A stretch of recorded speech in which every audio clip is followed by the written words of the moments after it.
Welcome back, guys, to Wires Up TV, where today we're breaking down and previewing the Kiwis versus Kangaroos at Apollo Project Stadium coming up this Sunday at 8 p.m. New Zealand time.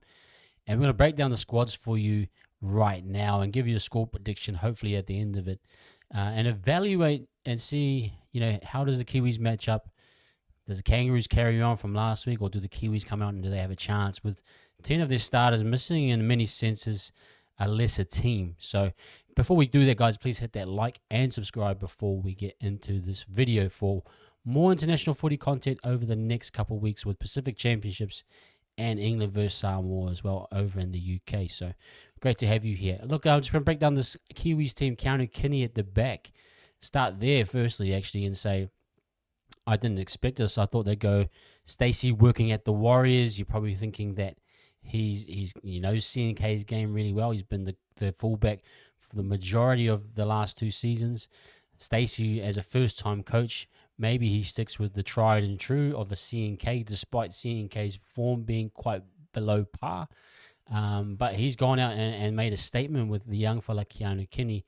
The talent and the ability he showed at the Gold Coast Titans this year was absolutely deadly. He's a physical, smaller, speedy fullback that if he can get some momentum in his forward pack and can lead him around, this guy can be quite dangerous on the footy field. So watch out for him. I think he's going to be a massive threat on the field. And I'm really excited to see, I suppose, in a little while, something like some speed out the back in the Kiwis jersey. For years and years gone past, we've kind of had, hard workers, toilers, but now we've got a bit of speed. I think is going to be a big difference into how this team can attack on the front foot. Isako on the wing, obviously he'll be not sure if I think he might go to the left side, but and Isako's massive for our goal kicking. He's such an accurate kicker, 80% or above at the Dolphins, and his actual wing play is very, very good. Good speed, good elusivity, good strength.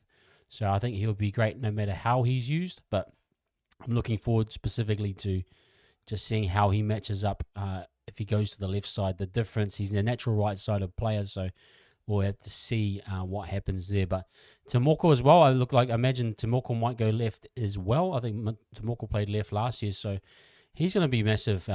He's probably the most explosive centre we've got at the moment.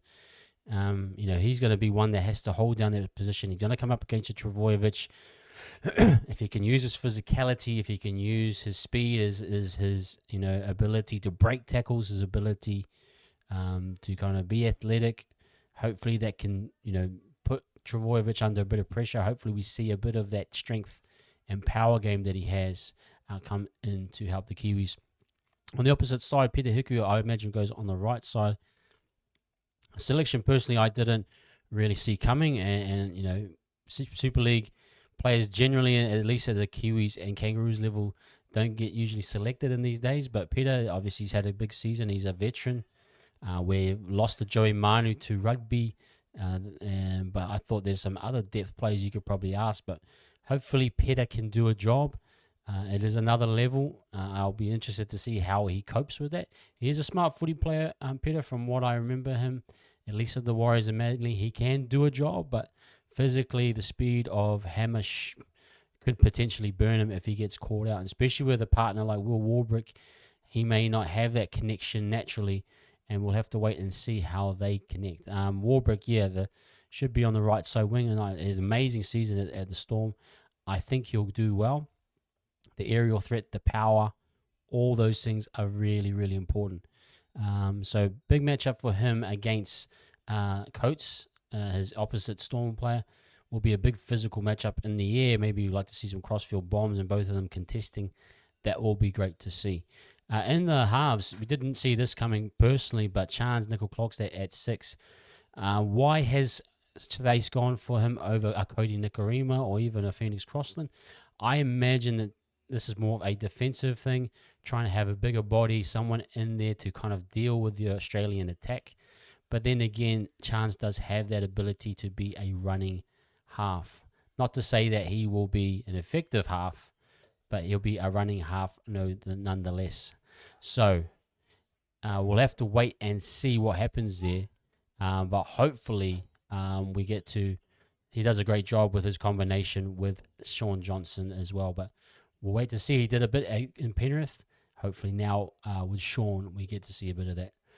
Sean Johnson, the man that had retired and now he's unretired, and he gets the opportunity to play in 3 more games for the Kiwis, which is a great blessing for all of us Warriors fans and rugby league fans to see a man that gave so much to the game, and to see him, especially in a Kiwis jersey where he probably hadn't played since 2018 or 19 under Madge. I don't think Madge valued him ultimately, and probably Madge went to the future with Jerome Hughes and Dylan Brown, and we saw the value of that Dylan Brown and Jerome Hughes are so important to the future of the Kiwis.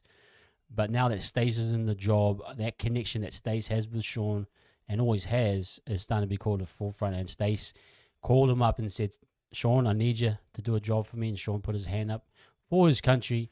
And I'm just hoping that he is healthy enough to be able to play these games. He's the right man, and if you know, he's a game manager now in a sense. He's still got the passing game, the kicking game. All those things will lead to what I think Sean should have a good outing with a good forward pack around him.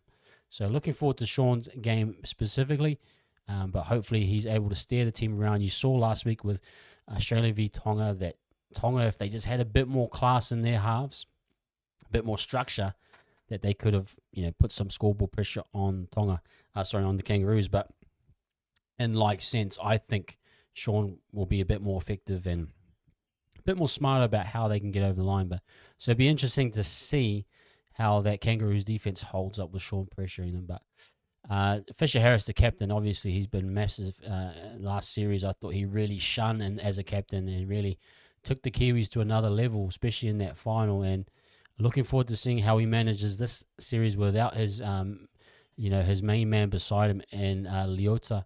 So there's going to be a lot more pressure on Fisher Harris individually, but no doubt he will be all that and more. Phoenix Crossland gets his opportunity. I think it's going to be great to have Phoenix. He was earmarked to play last year. Unfortunately, Phoenix had that ACL or a knee injury, I believe, but now he's ready to perform and play. I mean, this is a great signing, a great future for us. Eventually, you're probably looking at a Crossland and a JMK as your hookers going into a World Cup. If you can get those two healthy and playing in that role, then we could have enough depth to move forward in later years. But looking forward to Phoenix and how he holds up physically as well in that middle. Griffin Neem, another one I wasn't expecting. I think Leo Thompson, once he's had his 1 game suspension, he will be in the next game in Tonga. So expect it to be a starting front row of Fisher Harris and Leo Thompson. But Griffin Neem, this is a great opportunity for him. Traditionally, even at the Cowboys, he's been a bench player, an impact player. Now he gets to start alongside Fish. Can they, maintain that dominance in the first 20? We'll have to wait and see, but it'll be a massive game for him to kind of show what he has, especially up against the front row of a Paddy Carrigan and a Lindsay Collins and dealing with that physicality. So big matchup for Griffin Neem. On the right side, we've got Papa Li'i, who I think will be great. Obviously, hasn't probably had the greatest season. He'll be finding himself at the Panthers, but a good signing nonetheless. A good player. Hopefully, he lifts as he usually does in the Kiwis jersey. He hasn't always been a highlighted person or a star. We know Britton Nikora is usually that starting right back row, and Britton is so deadly and consistent at what he does. It's a shame we are missing him this tournament. But then, on the other hand, I think Papa Lee should be able to do a good job there, working with Sean on that right side a little bit more. Then you go to Sorensen on the left. Sorensen just coming off a grand final win and hasn't had much footy. Obviously, went straight into a grand final and did a job. I expect him to do similar here, where he does a job on the footy field and hopefully shore up the defense on that left-hand side. Then Tapine, obviously the almost vice captain in my opinion. The man, him and Fish, you can tell they're the kind of the mana enhancers of the team. They're the power guys. They're the alphas that try to bully or give that alpha energy against the Kangaroos. And so he's going to be massive for this game. Cody Nikodima is starting and the utility. He should do a pretty good job. I think he'll be able to kind of give that energy boost that we need, similar to what Sonny Luke was trying to do last week, but probably a bit more efficient. He's quite snipey out of dummy half. I'm not sure if he's played that role in a while, but he gives you bench line cover as well. He gives you halves cover, It gives you a bit of fullback cover at a pinch if you need it. So there's options there that keeps the Kiwis flexible with Nikolima there. And then you got Naufahu White. I think is the big impact guy that we're going to be building off. He will battle it out with a Mitch Barnett, hopefully, and be able to match it physically. So expect Naufahu to have some big minutes in this game. Then you got Marata Newkore. Marata has a pretty indifferent season, hasn't been in the greatest form. You're just hoping that he can have a great run here in the Kiwis. I see him more as a middle impact player. Hopefully that's how he will be used, with Jordan Hickey being more of the back row option, interchange option. But Marata, just hopefully he can find his feet. Hopefully he can just get through the game, be physical enough to do a job, and shore up defensively. Those are the key elements. Run hard, defend hard, and that's your job. Jordan Hickey, I suppose, is that option for a back row cover. Would like to see Jordan play. I don't think he's technically debuted yet, but I would like to see him get an opportunity to show us what he has. But I'm looking forward to seeing how that all works out. With Aaron Clark to be your, your number 18, which is, I think, Aaron, if he does get an opportunity, will do a good job. Look, I think this is a good Kiwi squad. Not the greatest, obviously. We understand 10 starters with injuries, but there's some guys coming back. Sorensen hasn't been there in a while. Phoenix Croston, we haven't seen him. We were technically playing with Foreign last year, for Manu Brown. So Croston is an upgrade on that skill set. Would have been great to have Fosdo in the team, maybe as a 14. But you take that away. Chance is still there. Timoko, Isako, some of the key names are there, but a lot missing. But you're just hoping that what they built on last year specifically will carry them through. Let's just get into now the Kangaroos team list. It's unchanged, actually, guys, so not much to talk about. But from a coach's perspective, I saw Mal Meninga was saying that he wants his team to be, he didn't want to change the halves, he didn't want to change anyone because he felt that there wasn't enough synergy, enough flow, enough execution from the team in general to warrant them, getting a break. And that's understandable. You beat Tonga 18-0, but it was a scratchy 18-0, at least on offense. Defensive work, absolutely amazing. So for Mal, he probably wants to get this team clicking and firing. He understands he needs more time on the ball with those halves in particular. So interested to see how that goes. And it's a big game, in fact. I mean, look, if you lose to the Kiwis by more than 18, it puts you back at square one in many cases with Tonga. And if Tonga beat the Kiwis, then maybe that points differential comes into play. So Mal knows if he can seal this up at Christchurch, that he can get the job done. So it'd be really interesting to see if they can back it up. I mean, they had a poor game. Can they have another second poor game? I doubt they'll have the same amount of errors, but you're hoping coming over to Christchurch that the Kiwis fans get behind them and put the pressure back on them and get a result. But if they got 2 out of 2, it makes them feel very confident going into a grand final. So a lot of pressure on this game, and understandably why Mal's gone with the same crew. Look, I thought they were all pretty good against Tonga.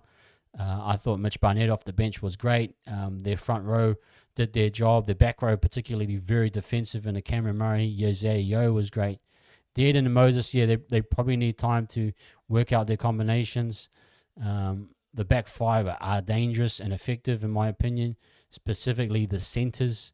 So you do have a Matt Burton there as a luxury. So if Harry Grant plays the whole 80, then there's no issue. But if Harry Grant does get injured, then that puts a bit of concern as to who can be that long field and hooker, which will then probably more favor the Kiwis. But you're saying overall that squad is a very, very good squad. So, guys, just quickly on my review, my final thoughts on this game. Look, this comes back to me in 2 things. It's the starting coach and new coach in Stacey Jones. Can he make an imprint on his first game in the Pacific arena? It's a tournament. It's not like club footy where you're building players. You got the best quality players your country can provide. Your job is just to motivate them and get them going. Can Stacey do that? That is the big question. Mal's been in the role. He's been in, as a head coach technically with Queensland, with the Kangaroos for a long time. Stacey, this is a new venture, but although he's been an assistant coach in many roles, now it's on him to make big decisions. Can he make the right interchanges? Can he get the balance right to counter some of the things that Australia try to do? Can he get the little details effective enough? Can he get this attack going? Traditionally, the Kiwis have always started off and lost the first game against Australia, but they do come back stronger in the second one. So if it follows that trend, you might say that Australia will win. But I add in the fact that we haven't lost at home, I think, since 2012 or maybe 2015. So maybe the home element, playing in Christchurch in front of a hard Canterbury Rugby League fan base, that should be a strengthening part. We should get behind the team and support them to get over the line. But I mean, there's a couple of debutants, guys that haven't played together. We're going to be more rusty technically than them. So there's a lot riding on this based on form and how many games people have played. You know, those types of things. The guys that haven't played in a while, they haven't played finals footy, are going to be a bit rusty. The likes of a Sean Johnson may have a poor game, a CNK. So you've got to take into account all those things. But you're hoping, for me at least, that the Kiwis come home and do a number on the Kangaroos. I think they can, but I think it will be a close one. Maybe a 1-6. It might be a low-scoring game. The good thing will be to test if that Australian Kangaroos defense is legit, or was it just a poor Tonga team that couldn't break it down. We'll find out. I think the Kiwis will throw a lot more threat with the SJ, with a better hooker, with a better spine, a better idea of how to create an attack, probably in Stacey, who has been involved in the Warriors, I suppose, attacking game plan. So I expect them to have a bit more structure and effectiveness. Defensively, we may struggle. There's holes in terms of Peter Hiku and Will Warbrick out there. You know, Papali'i as well, Sorensen. Sean Johnson hasn't had the greatest defensive season, and his mind's been in retirement mode, and now he's back in footy. Will he fully physically be able to deal with the pressure that Angus Crichton will put on him, all the defensive work that he'll be asked to do? It's a big one, so we'll see what happens. It's kind of a throw-me-up type game once you add in all the variables, but we'll know pretty much early on how the game will be trending. I hope it's close, and I hope we win. I'd say maybe like a 20-18, something of that line scoreline. It could even be a 16-14, a low-scoring affair. But it is the first game. If we do lose it, then all pressure puts us on to Tonga, which we'll get into that next week, but that will be a massive game. I think that's probably two teams that will probably be equally balanced in many areas, but we'll wait and see if what Madge pulled off and what the players pulled off the 30-0, does that carry over? Or do Australia, have they really built in that revenge, getting back to the top of their standards? They know their standards dropped last year, and we'll see if that's for real. When it's going to be a great battle, a great test to find out. So there you go, guys. I got 20-18, or it might be 16-14 to Kiwis. I hope I'm right. I hope it's going to work well. And we'll see you guys after the game on Sunday and maybe Monday or Tuesday for a review of the match. So enjoy the test this Sunday, guys. Stay safe. Up the Kiwis as always, and we'll catch you later. Peace.